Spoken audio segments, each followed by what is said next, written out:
Hello, on se retrouve aujourd'hui pour une nouvelle vidéo et je vais vous faire mon book haul de vacances parce que je suis partie en vacances début juin avec ma mère à Pau. J'ai fait les librairies de Pau, notamment la librairie Lecture Entre Nous. J'ai adoré, que j'adore parce que je la connais déjà. Je vous invite, si vous passez à Pau un jour, à aller dans cette librairie spécialisée en romance, romantasy, dark romance qui est incroyable. Et j'ai craqué, voilà, j'ai craqué, donc c'est parti, je vous montre tout ça.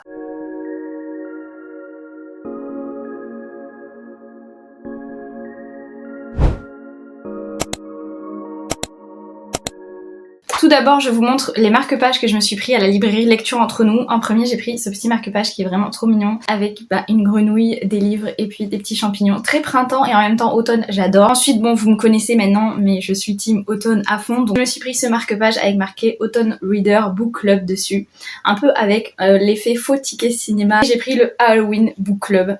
Because ma fête préférée avec Noël. Et ensuite, sur un marché, j'ai trouvé un marque-page incroyablement beau. Doré avec des fausses feuilles d'or, le pompon est doré, il est vraiment trop beau. Maintenant les livres. Comme d'habitude, je vous présente les romans en premier et je vous présenterai les achats graphiques que j'ai fait à la fin de la vidéo. En premier, je me suis pris King of Sin, le tome 1, La colère de Hannah Wang, publié chez Hugo Poche. C'est une new romance assez spicy. D'habitude c'est pas mon truc, mais j'en entends que du bien de cette saga, notamment de l'autrice Hannah Wang qui a écrit la saga Twisted Love. C'est une saga qui ne m'intéressait pas du tout. Et j'ai l'impression qu'en vieillissant, entre guillemets, je sais j'ai que 25 ans, mais en vieillissant j'ai l'impression que j'apprécie de plus en plus les romances billionnaires. Tout ce que je sais c'est qu'on est sur un mariage arrangé entre deux familles très riches et c'est tout ce que j'en sais finalement. Ensuite j'ai acheté mon premier thriller, Les crimes de la maison bleue de Yukito Ayatsushi, publié chez Verso. J'en ai fait un vlog lecture, je vous invite à le découvrir, il est sorti dimanche dernier sur ma chaîne. C'était mon tout premier thriller, donc ça a été une vraie découverte. Ici on suit du coup des personnages qui vont sur une île, c'est des étudiants qui font partie d'un club de lecture spécialisé dans les romans policiers. Ils sont fans de polar et ils vont sur une île où il s'est passé un quadruple meurtre 6 mois plus tôt parce qu'ils ont envie d'écrire une nouvelle, une revue sur ce crime là et parce que comme ils sont fans de tout ce qui est policier, tout ça, ils pensent peut-être résoudre l'affaire et en fait c'est eux qui deviennent la cible d'un tueur. Cet achat n'était pas du tout prévu, il s'agit de 10 jours pour une love story de Kirsty Greenwood, publiée chez Charleston. Je me dis que c'était pas du tout prévu parce qu'en fait je l'ai vu à la librairie Lecture Entre Nous et je ne connaissais pas du tout, j'ai été attirée juste par la tranche parce que j'ai vu l'horloge plutôt de Londres juste ici et comme c'est vraiment une région Londres, l'Écosse, Édimbourg que je rêve de visiter un jour et quand j'ai lu le résumé je me suis dit waouh,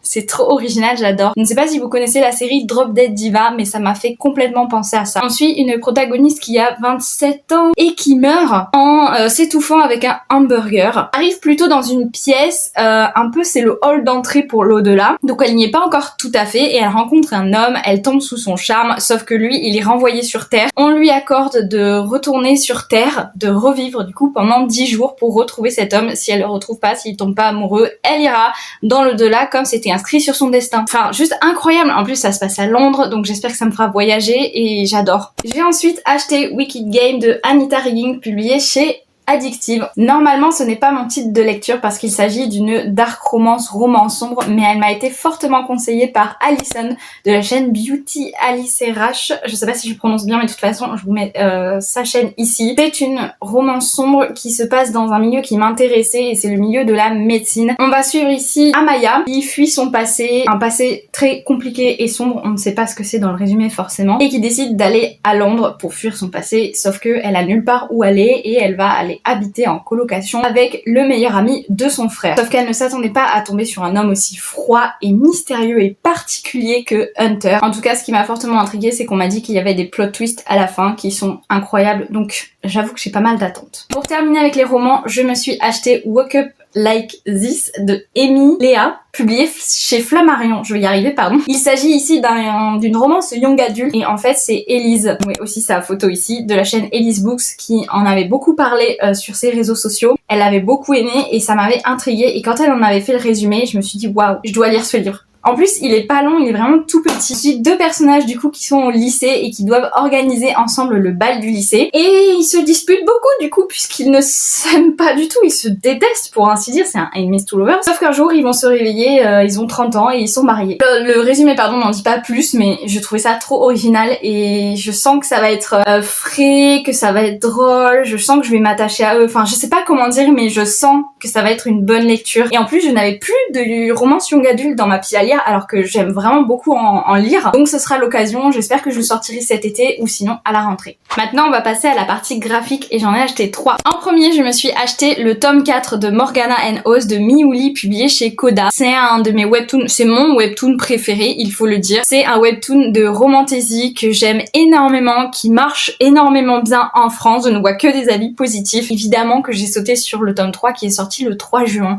Et j'ai extrêmement hâte de retrouver ces personnages. Je trouve que c'est un webtoon extrêmement bien fait parce qu'il mêle une toute mignonne petite romance, des intrigues politiques entre les clans des vampires, les clans des sorciers. On a aussi du suspense parce qu'on a un méchant dans l'ombre mais on ne sait toujours pas qui c'est. On a aussi des histoires d'amitié qui se sont forgées dans le passé, qui ont eu un trou en fait pendant un temps, qui se retrouvent.